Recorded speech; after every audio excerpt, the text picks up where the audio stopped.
Hey guys, welcome to the Electoral College in 10 minutes. In the next 10 minutes, we're going to take you through some basic ideas about how the Electoral College was developed, how it works, and some of it in action throughout the last couple hundred years of elections that we've had in the United States. The Electoral College is spelled out in Article 2 of the Constitution in terms of the process on how that works. It's an example of, important word, indirect democracy, which means that we don't choose our president directly. It's kind of funneled through this system that we've developed. Why would they do that? Well, it's a great example of federalism. One of the reasons why we want to make sure that the states are involved in the process of electing the president is that we want the states to be part of that federalistic family, right? That they're electing the federal president. And actually, I believe it was the Virginia plan. We go back to the ideas of how we put the Constitution together at the Constitutional Convention, that argued that it should be Congress who should choose the president, kind of like a parliamentary system like they have in many places in Europe.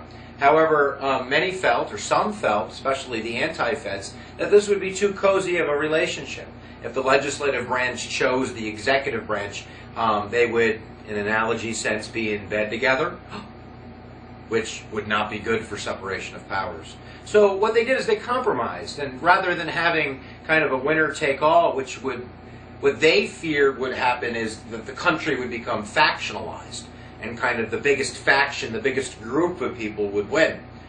Some people who are critics of the constitutional system of how they put it together, like an economic interpretation of the Constitution, argued that it was because the founders of the country were fearful of the larger masses of poor people, and therefore they broke up democracy in a way where that group, or no one group, one faction, would be able to garner control. I'll give you a real quick quote from Federalist 10, maybe James Madison, Alexander Hamilton. And I think that you could take his words and you can figure out what they mean. He wrote in Fed 10, all communities divide themselves into the few and the many. The first are rich and well-born, the others are turbulent and changing.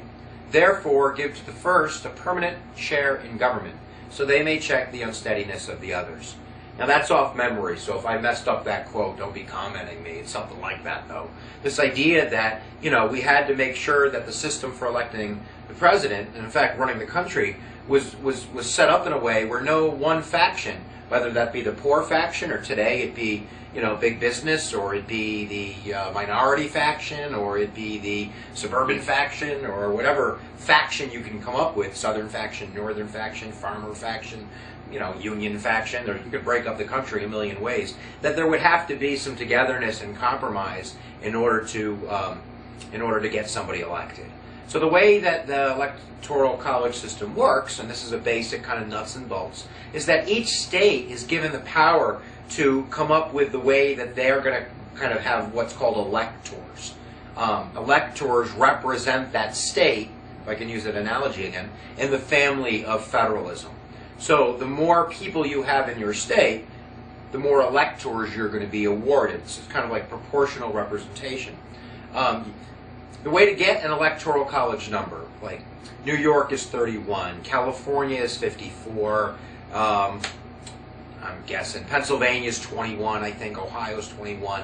And then Wyoming is 3, right? North Dakota is 3. South Dakota is 3. So that's basically, you're awarded the number of representation you have in the House. So for instance, Wyoming, how many House members do you think they have?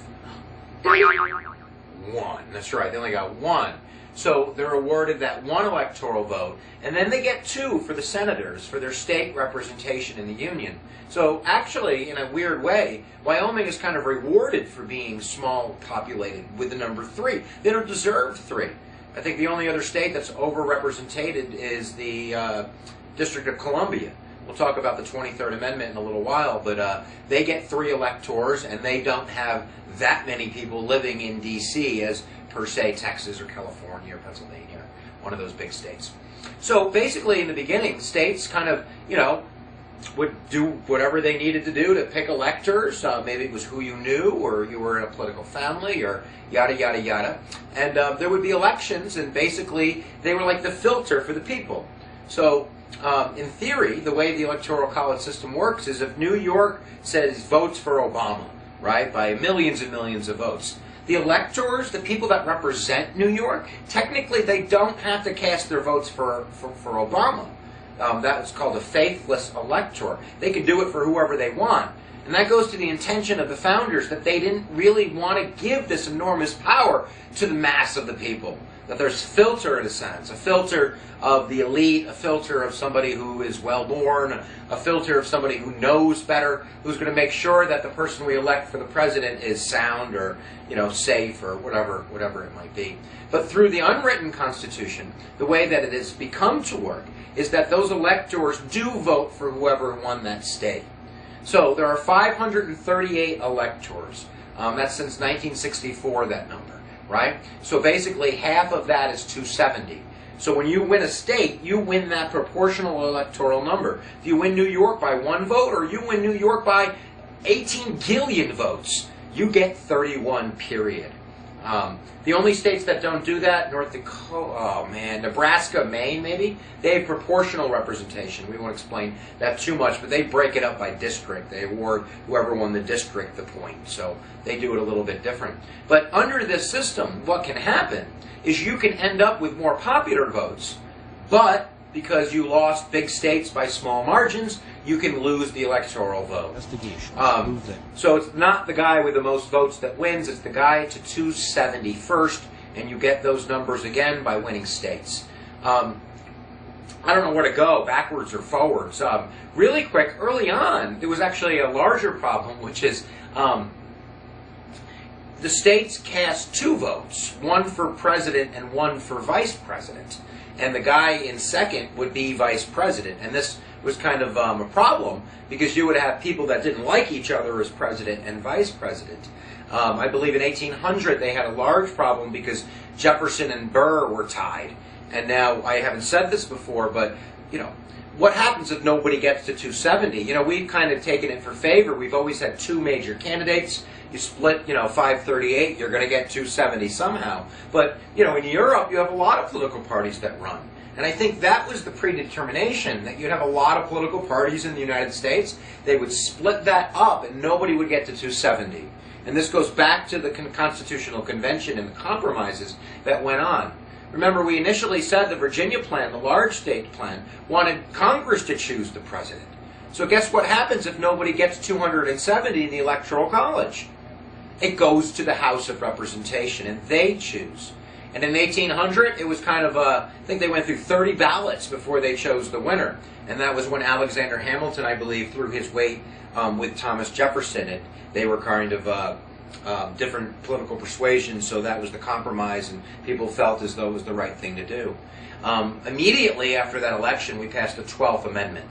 And that amendment makes it clear that the president and the vice president run on one ticket. Therefore, we won't have this, problem again where the president and the vice president might be in opposing political parties. Remember, John Adams' vice president was Thomas Jefferson.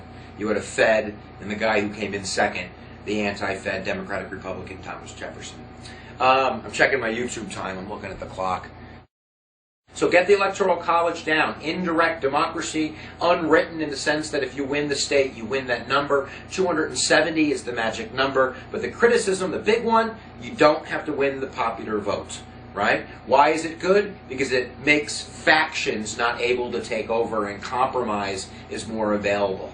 I don't know what else to say, guys. I hope that's enough for the Electoral College. We'll see you in the future. We'll do a couple other green screen lectures and see where we go. So I'm just going to turn right now and say, that's all, folks.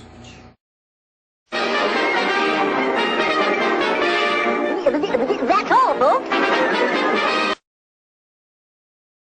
We the people